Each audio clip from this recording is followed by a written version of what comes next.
देखिए, आज हम कक्षा 10वीं की इस वीडियो में पढ़ने जा रहे हैं गुरुत्व पृथक्करण विधि। क्या? गुरुत्व पृथक्करण विधि। गुरुत्व पृथक्करण विधि क्या होती है? इसमें रफ कॉपी दे दीजिए। एक इंस्ट्रूमेंट होता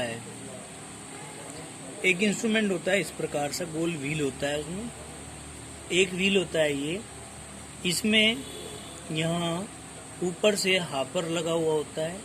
क्या? हापर। ये इसमें पट्टा चढ़ा हुआ होता है। क्या? पट्टा। और इसमें ये जो होता है ये चुंबक होती है। क्या होती है? चुंबक लगी हुई होती है। तो जब इसमें हम अयस्क को ऊपर से डालते हैं पीस करके बारीक, तो वो इस पट्टे पर को चलता है। और ये पट्टा जब घूमता है तो वो जो लोह चुंबकीय पदार्थ होते हैं वो यहाँ आकर पट्टे पे चिपक जाते हैं। जिस प्रकार आपने देखा होगा कागज के नीचे यदि चुंबक रखते हैं तो ऊपर लोहा ऐसे घूमता रहता है। समझ गए?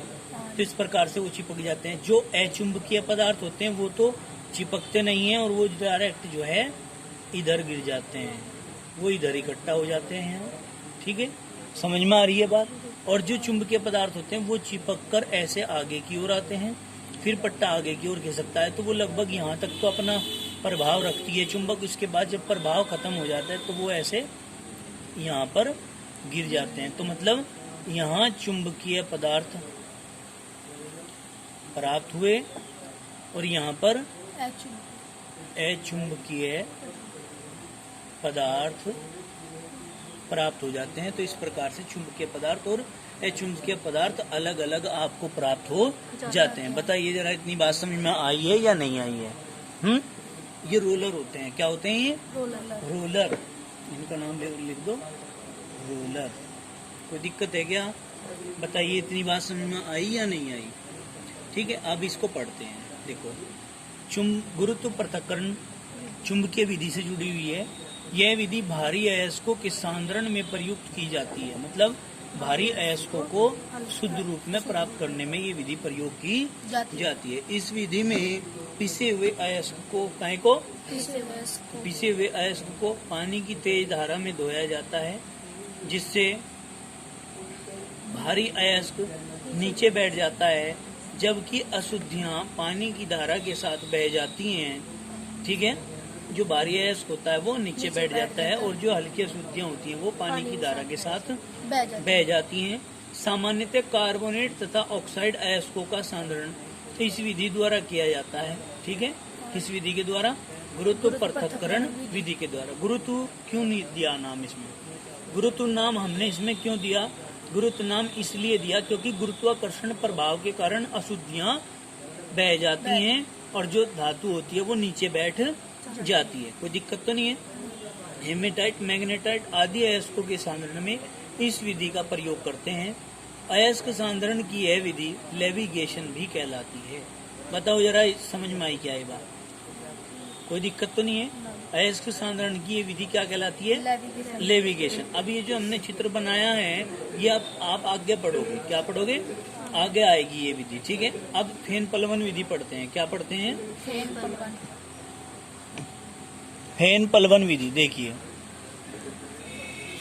फेन पलवन विधि में क्या पढ़ेंगे हम? ध्यान से देखो। इस विधि द्वारा हल्के अयस्कों जैसे कि सल्फाइड अयस्कों का सांद्रण किया जाता है। कहीं का सांद्रण किया जाता है इस विधि द्वारा? सल्फाइड अयस्कों का सांद्रण किया जाता है। यह विधि अयस्कों तथा गैंग की सतहों की किसी द्रव से भीगने पर प्रवृत्ति में अंतर पर आधारित है। किस चीज पे भाई? सल्फाइड अयस्कों के और गैंग माने अशुद्धि की सतह पर किसी द्रव से भीगने की जो प्रवृत्ति होती है उसमें अंतर के आधार पर आधारित है। ठीक है, उसमें अंतर किया जाता है, तब जाके इस विधि का प्रयोग किया जाता है। कैसे? इस विधि से उन अयस्कों का सांद्रण किया जाता है जिनका दिख ही नहीं रहा है। किन अयस्कों का सांद्रण किया जाता है? जिनका पृष्ठ जल विरोधी तथा गैंग का पृष्ठ जल से नहीं होता है। जिनका पृष्ठ जल विरोधी होता है और गैंग का पृष्ठ जल स्नेही होता है। मतलब अशुद्धियां जल में घुल जाने वाली होती हैं और धातु जल में अविलेय रहने वाली होती है। तो देखिए, इस विधि में बारीक पीसे अयस्क को जल से भरे एक टैंक में डालकर, क्या जल से भरे एक टैंक में डालकर उसमें थोड़ा सा चीड़ का तेल तथा पोटेशियम एथिल जेंथेट मिला देते हैं। इसमें वायु की तेज धारा प्रवाहित करते हैं। तेल पृष्ठ तनाव को कम कर देता है। तेल जो होता है इसके अंदर, वो पृष्ठ तनाव को क्या कर देता है? कम कर देता है, जिस कारण तेल से भीगे अयस्क कण झाग के रूप में ऊपर आ जाते हैं। झाग के रूप में कहाँ जाते हैं भाई? ऊपर आ जाते हैं। कौन आ जाते हैं ऊपर? अयस्क के कण। जबकि अशुद्धि जो होती है वो जल में भीग जाती है और नीचे बैठ जाती है। इस विधि को हम फेन पलवन या झाग का तैरना विधि भी कहते हैं।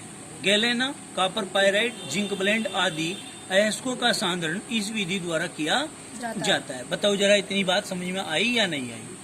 अब देखो, हमने क्या करना है, इसको चित्र के आधार पर हम समझेंगे। कहीं के आधार पर? चित्र के आधार पर। देखो, चित्र दिख रहा है क्या? चित्र यहाँ पर ये डायग्राम बनाना है। इस डायग्राम में देखना है यहाँ से क्या है, अयस्क प्लस तेल प्लस जल और पाउडर, ये सब चीजें यहाँ से आपने इसमें भर दी। इसमें एक टी आकार की नली लगी हुई है जिसमें बारीक बारीक छिद्र हैं। ठीक है, तो क्या करते हैं, वायु की तेज धारा इसमें प्रवाहित करते हैं। पानी भर दिया जाता है और ये सब चीजें डाल दी जाती हैं और फिर वायु की तेज धारा प्रवाहित की जाती है। तो जो अयस्क होता है वो तेल में भीग जाता है। अयस्क तेल में भीगता है। क्या? अयस्क, यहाँ लिख दो, अयस्क तेल में भीगता है और अशुद्धि जो होती है वो पानी के साथ अशुद्धि जल में घुल जाती है। तो जो अयस्क है वो तेल में घुलकर झाग बनाता है। क्या बनाता है? झाग बना लेता है और झाग बना के ऊपर फेन के रूप में एकत्रित हो जाता है। और जब ज्यादा मात्रा में बनता है तो वो इधर अलग पेंदी में इकट्ठा होना शुरू हो जाता है, जिसको हम कहते हैं सांद्रित अयस्क। इसको सुखा के फिर पीस लेते हैं। सुखाकर पीसने से हमें शुद्ध अयस्क की प्राप्ति हो जाती है। जबकि जो अशुद्धियां होती हैं इसके अंदर, वो जल से भीग करके तली में बैठ जाती हैं। ठीक है, तो इस प्रकार से क्या हो जाता है, इस प्रकार से अयस्कों का सांद्रण हो जाता है। समझ में आई बात? अब दोबारा से देख लीजिए इसको, इस विधि को दोबारा से देख लीजिए, क्या कहेंगे, ध्यान से समझना। इस विधि में बारीक पिसे अयस्क को जल से भरे एक टैंक में डालकर उसमें थोड़ा चीड़ का तेल, थोड़ा सा पोटेशियम एथिल जेंथेट मिलाकर उसमें वायु की टी आकार की नली द्वारा तेज धारा प्रवाहित करते हैं। तेल पृष्ठ तनाव को कम कर देता है, जिस कारण तेल से भीगे अयस्क कण काय के रूप में, झाग के रूप में इस ऊपर वाली सतह पर इकट्ठे हो जाते हैं। जबकि जो अशुद्धियां होती है, गैंग होता है, वो जल से भीगकर नीचे बैठ जाता है। इस विधि को ही हम फेन पलवन विधि या झाग पलवन विधि भी कहते हैं। गैलेना हुआ, कॉपर पायराइट हुआ, जिंक ब्लेंड हुआ आदि अयस्कों का सांद्रण इसी विधि के द्वारा किया जाता है। बताओ जरा, इतनी बात समझ में आई क्या? अब हमने कहा आप लोगों को एक बात, क्या बात कई बार समझना है आपने, ठीक है जी? वह बात आपको समझनी है ध्यान से। क्या कही हमने बात, मैं बताऊं?